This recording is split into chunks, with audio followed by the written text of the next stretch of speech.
Crise climática. Semana passada, uma jovem indignada chamou a atenção de milhões de pessoas ao fazer um discurso sobre causas ambientais. O impacto da fala foi tão forte que a sociedade se dividiu entre quem deu razão a ela e quem via nessa voz feminina uma pessoa ressentida e manipulada. Você já deve ter visto, né? Mas aqui vai mais uma vez. Eu tô falando, é claro, da Luana Piovani. Cara, me dava um trabalho ser cidadã no Brasil.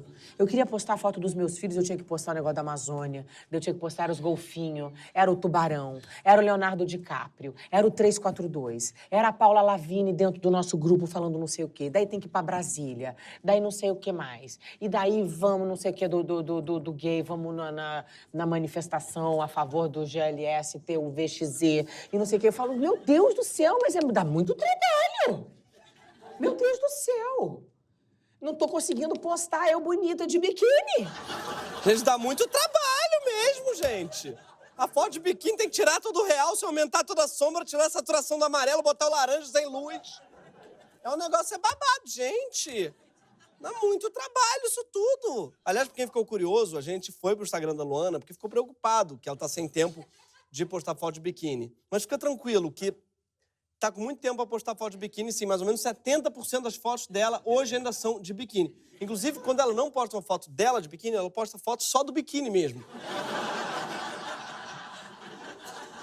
Então, assim, ela já resolveu esse problema, tá? Não sei se ela saiu do grupo da Paula Lavigne, não sei o que fez. Mas acabaram os problemas. Tá com bastante tempo pra postar foto de biquíni. Inclusive, ela capricha na legenda do biquíni. Nessa daqui, por exemplo, ela diz: Deus mora em Noronha, mas passa as férias em Ibiza. Eu curto muito essa religião dela. Deus é um puta playboy desocupado do caralho. O cara mora em Noronha e ainda precisa de férias. Em Ibiza. Claro, deve estar cansado de tanto surubão, né, Deus?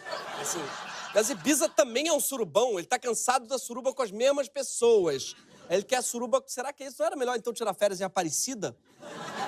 Pra mudar um pouco? Ou melhor ainda, não tirar férias e começar a trabalhar de verdade pra evitar o fim do mundo, ao invés de postar fotos de biquíni. Pois é, Nietzsche acha que Deus morreu, não tá em Ibiza. Mas tem gente trabalhando. E tem outro vídeo que viralizou no mundo inteiro, fora o da Luana. Foi o de Greta Thunberg, a jovem sueca de 16 anos, que desde 2018 entrou em greve escolar para tentar sensibilizar o mundo da emergência da crise climática. Muito melhor do que eu, que entrava em greve escolar para sensibilizar a minha mãe da emergência de zerar Zelda e Ocarina of Time. Quem acha que isso é besteira nunca jogou a fase da água, tá? E para quem ficou curioso, eu consegui sim passar a fase da água. Em compensação, não passei na federal. Zerei química. Na Assembleia Geral da ONU, a Greta deu um discurso poderoso contra as mudanças climáticas. People are suffering. People are dying. Entire ecosystems are collapsing.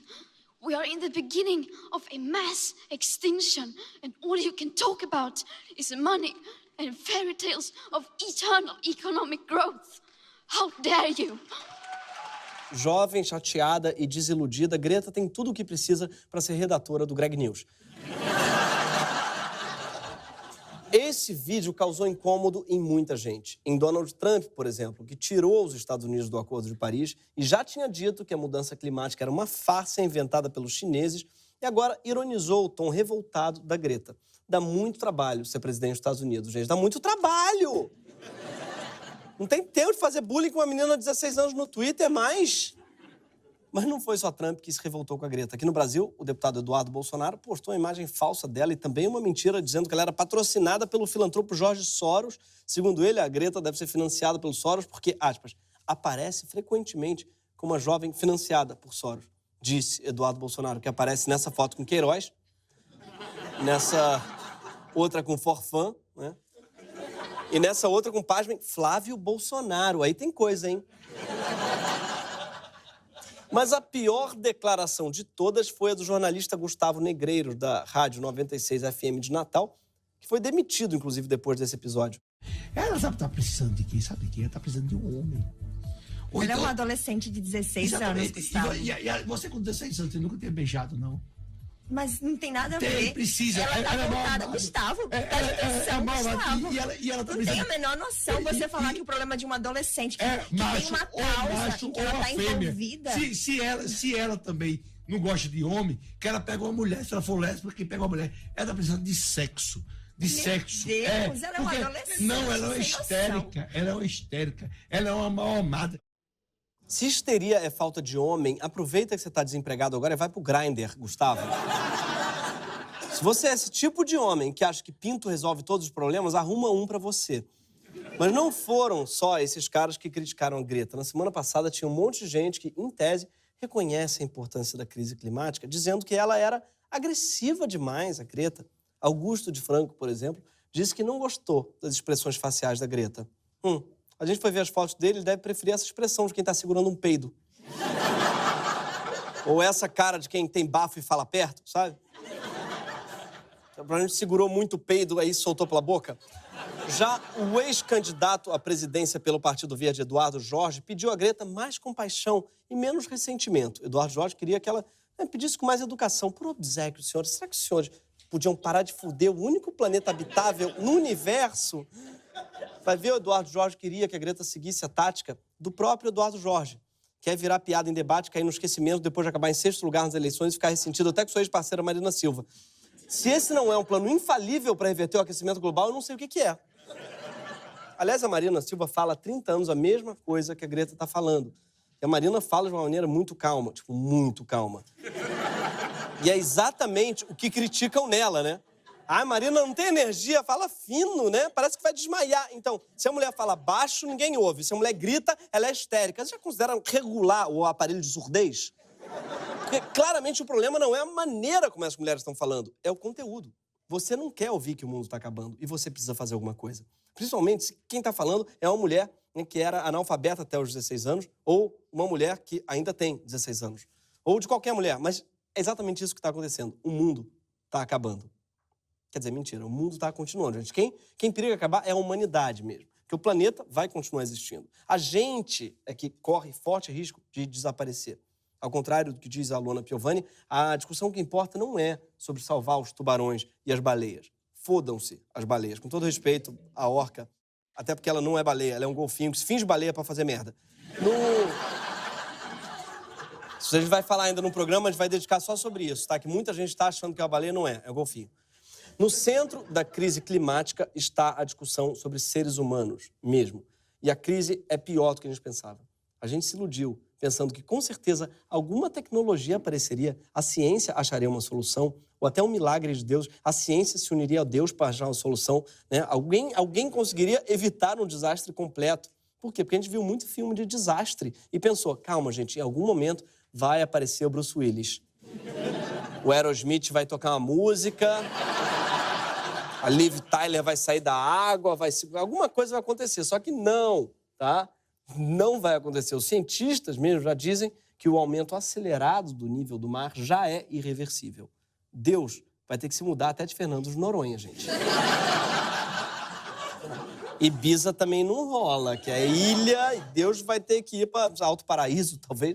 O degelo na Antártida triplicou em relação à década passada. Na Groenlândia, ele duplicou. A mudança climática também pode levar milhões de espécies à extinção, além de causar fome e provocar uma série de fenômenos meteorológicos extremos. O mundo vai virar um grande cenário para Nana Gouveia. Nana, que provou para Luana que dá para sensualizar e protestar ao mesmo tempo. Tá sem tempo de postar foto de biquíni e postar... Faz os dois, bicho. Sendo muito otimista, ainda que, por exemplo, o Acordo de Paris seja cumprido e a gente mantenha o aquecimento em apenas 2 graus nesse século, isso vai ter muitas consequências para a Terra. O desequilíbrio dos padrões de chuva vai levar a uma escassez de água, atingindo mais de 400 milhões de pessoas. Ondas de calor vão matar milhares no verão e um aumento da acidez da água vai afetar toda a vida marinha, acabando com grande parte dos peixes. Agora, lembrem, esse é o nosso melhor cenário. Esse é um cenário que já vai acontecer, e isso se todo mundo cumprir à risca o Acordo de Paris, o que dificilmente vai acontecer. Então, essa foi a boa notícia. Acontece que as ações contrárias ao aquecimento global têm sido muito lentas, e a probabilidade de uma mudança ainda maior. Com 3 ou 4 graus a mais, que é para onde a gente está caminhando já nos próximos 50 a 70 anos, países como Espanha, Itália, Grécia e Turquia devem viver uma seca permanente. Alguns países do norte da África terão secas de até 5 anos. Sabe aquela profecia do Antônio Conselheiro? O sertão vai virar mar? Então, o mundo vai virar sertão. Antônio Conselheiro, sim, foi o primeiro ativista ambiental. Tanto é que criou uma guerra por causa de canudos. Essa é uma verdade. Gente,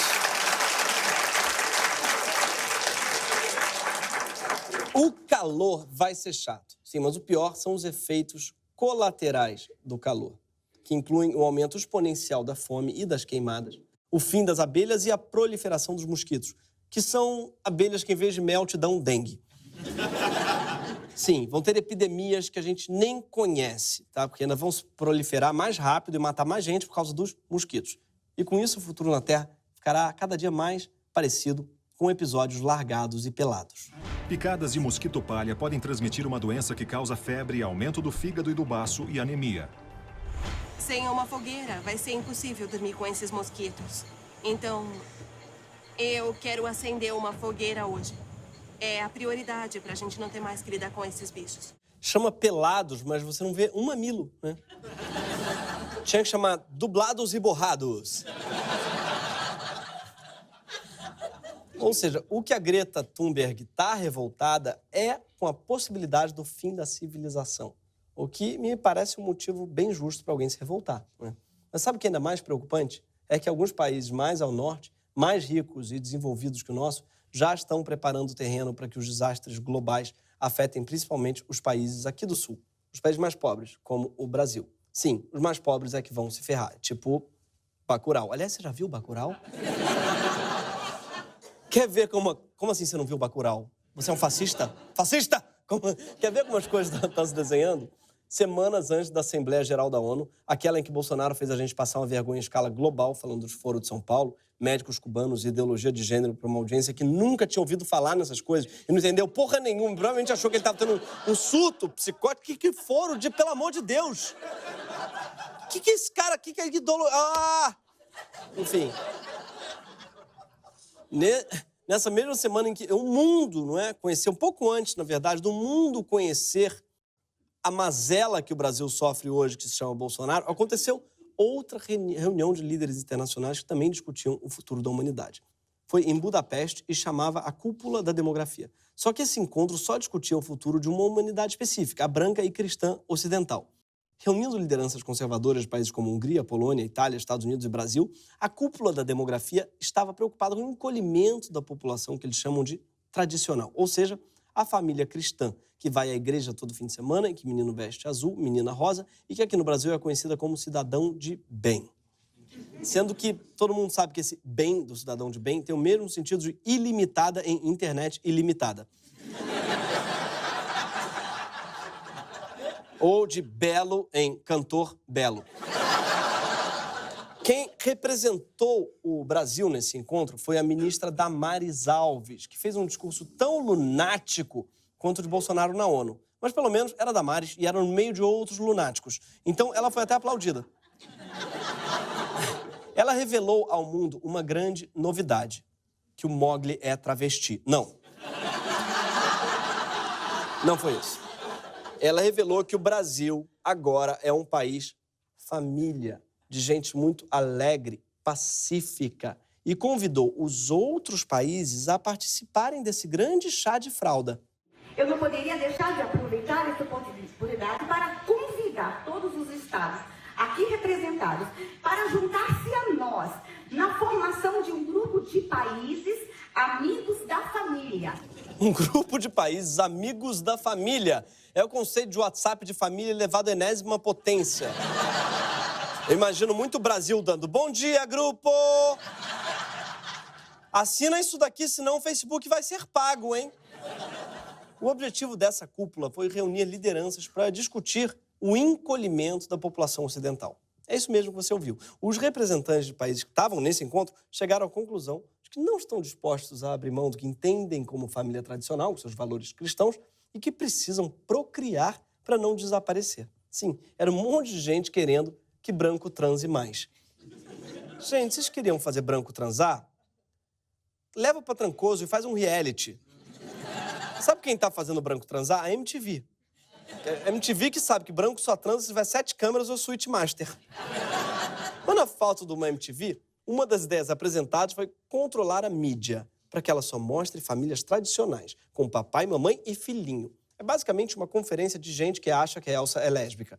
O anfitrião ultraconservador Viktor Orbán, o primeiro-ministro da Hungria, reforçou o estímulo a famílias mais numerosas como forma de estarem mais próximas a Deus. Se esse for o critério de Deus, o melhor amigo dele é Catra, né? O anjo Gabriel é o Mr. Catra, assim.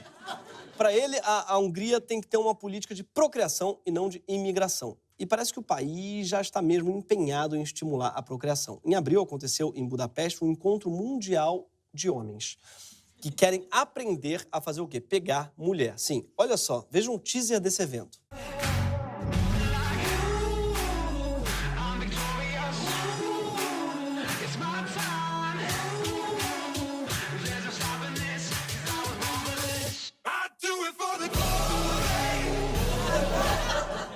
Cara, eu acho que se você acha uma boa ideia fazer um curso sobre como fazer uma mulher se interessar por você, talvez seja tarde demais para qualquer tipo de ajuda.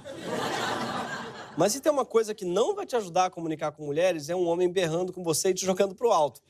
Mas enfim, vamos lá. Além de estimular seus eleitores a procriar, o Viktor Orbán também disse algo muito preocupante, que o cristianismo deverá ser mais forte na Europa. Para ele, a Europa corre o risco de ser despovoada por europeus e ter seus povos substituídos por outros. Por que ele está falando desse encontro bizarro? O que isso tem a ver com crise climática, né? O que a Greta tem a ver com isso? Um dos efeitos imediatos da crise climática é exatamente a substituição da democracia pela obsessão com a demografia. Sim, enquanto a Greta, cientistas e milhões de pessoas pelo mundo estão avisando que a gente precisa se organizar como um planeta só, a extrema-direita está dizendo que é hora dos países se fecharem para garantir que o futuro seja só de um tipo específico de ser humano, que é o ser humano hétero, cristão e branco. E o que muita gente tem chamado de onda populista pode ser só um eufemismo para supremacia branca, se organizando para quê? Para catástrofe climática. Ou você acha que quando as geleiras derreterem, engolirem as cidades, quando tsunamis e furacões surpreenderem locais inesperados, matando populações inteiras, quando ondas de calor deixarem cidades desertas, quando tiver todo mundo morrendo de asma, respirando fuligem, você acha que os países ricos, brancos e cristãos vão receber todo mundo de braços abertos? Não, eles vão deixar os cidadãos mais pobres dos países mais pobres, na sua maioria pretos, árabes, asiáticos, indígenas e latinos, morrerem à míngua. E é isso que a gente chama de racismo ambiental. O racismo ambiental é o direcionamento deliberado de populações não brancas para lugares tóxicos e perigosos. A crise climática leva o racismo ambiental ao extremo. Com exceção da Austrália, quem mais vai sofrer com o calor são os países mais pobres, que também têm populações não brancas. E não sou eu que estou sendo pessimista, não. Essa é a principal conclusão da cientista e filósofa belga Isabelle Stengers, que é pesquisadora das consequências sociais da catástrofe climática. Sim, é isso que ela pesquisa. E eu achando meu trabalho aqui no Greg News deprimente. Já os cidadãos mais ricos dos países mais ricos não vão precisar se preocupar tanto, pelo menos, com a catástrofe climática, porque eles podem comprar luxo até no meio do caos. Já tem especialista falando em apartheid climático, onde os ricos vão poder pagar para se safar dos efeitos do aquecimento, enquanto o resto do mundo vai ter que lidar com o calor, a fome e as guerras climáticas. É o conceito de área VIP do apocalipse. Sim, já gourmetizaram tudo, né? Inclusive o bunker. For those of you that already own a doomsday bunker, I've got one question for you. Does yours have a swimming pool?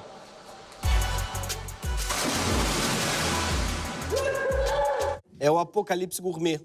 É o fim do mundo ostentação. Ai, vamos abrir uma fim do munderia?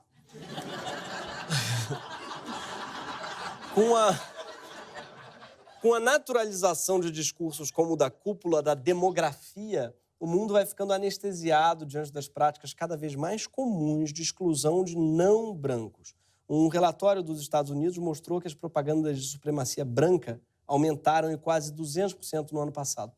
Outro levantamento mostrou que há quase 1.000 organizações extremistas nos Estados Unidos hoje.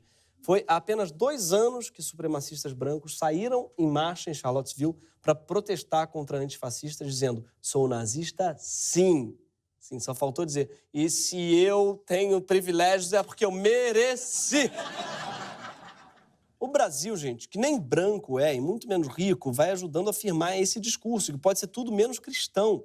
Quando o Bolsonaro diz que a ONU não pode ser a organização do interesse global, ele reforça justamente esse movimento de fechamento de fronteiras, de valorização dos interesses nacionais, ao invés de um interesse global, que seja a responsabilidade de todas as nações. Quando a Damares vai para a cúpula da demografia, ela parece não perceber que o único país de maioria não branca por lá é o dela. Ela é tipo o Peru da Sadia. Por que você está fazendo propaganda para essa marca, cara? Você é Peru, bicho! Você vai morrer! Acorda, otário!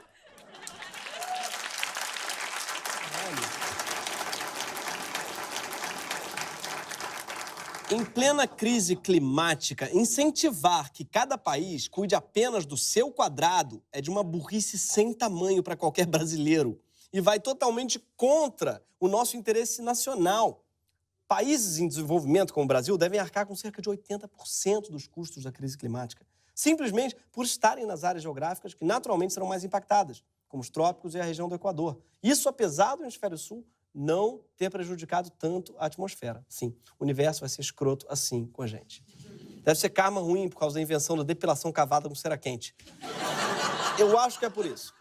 Os custos que a crise climática traz para o nosso país já chegaram. Em 2018, uma estimativa dos produtores de soja mostrou como as safras foram prejudicadas por problemas climáticos e o prejuízo dos produtores chegou a 7 bilhões de reais.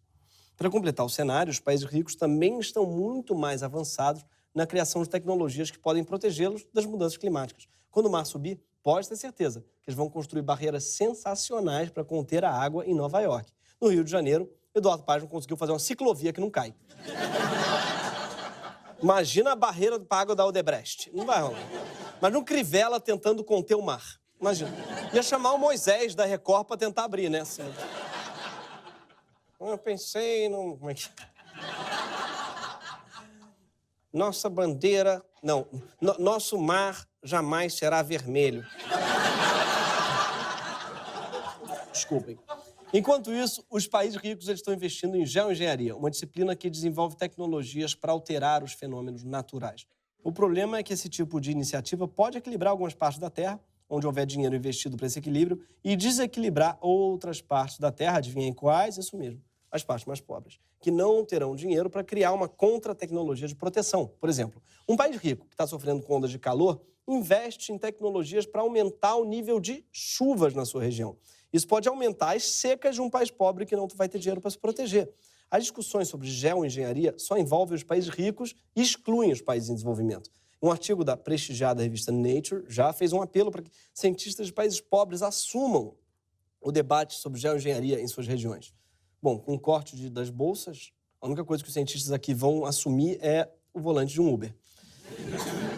O que é que os países ricos têm a ver com isso? Se o universo vai ser mais escroto com os países pobres e com as pessoas pobres dentro dos países pobres, e se os países pobres estão elegendo gente que corta a bolsa de pesquisa e não se preocupa com ciência, isso não é culpa dos países do norte, certo? Acontece que quando a crise climática começar a deixar milhões de pessoas à míngua, morrendo de fome, de sede, de doença, toda essa gente vai precisar fugir dos trópicos para algum lugar. A ONU estima que até 2050 o aquecimento global vai forçar a migração de cerca de 1 bilhão de pessoas pobres. Isso em 2050, gente. Daqui a 30 anos, 1 bilhão de pessoas vão ter que fugir. Se o BRT não aguenta o Rock in Rio, imagina o fim do mundo. Gente... O Rio de Janeiro definitivamente não está preparado para um evento desse porte. É por isso que, antes do bicho pegar de verdade, os líderes populistas de extrema-direita estão preparando o terreno para o fechamento das fronteiras, alegando uma preocupação com a demografia, com a suposta extinção da civilização ocidental e cristã. Isso é limpeza étnica em escala planetária. Não é mais uma câmara de gás, é um planeta de gás. Vocês acham que eu estou exagerando? Já tem gente defendendo que Hitler, ao incentivar o Holocausto, estava muito mais preocupado com o meio ambiente do que a Rússia comunista. Para essa gente, a pureza racial é a única forma de salvar o planeta. E sabe quem não tem pureza racial, segundo eles? Brasileiros. Os nossos racistas ambientais não entenderam que eles não são arianos. E com isso, eles estão ajudando a criar uma arca de Noé na qual eles não vão poder entrar. A gente está no Titanic, gente, e só tem bote para primeira classe. Vocês lembram do filme? E a Damares está lá tocando violino. Deixa eu continuar. Não pode.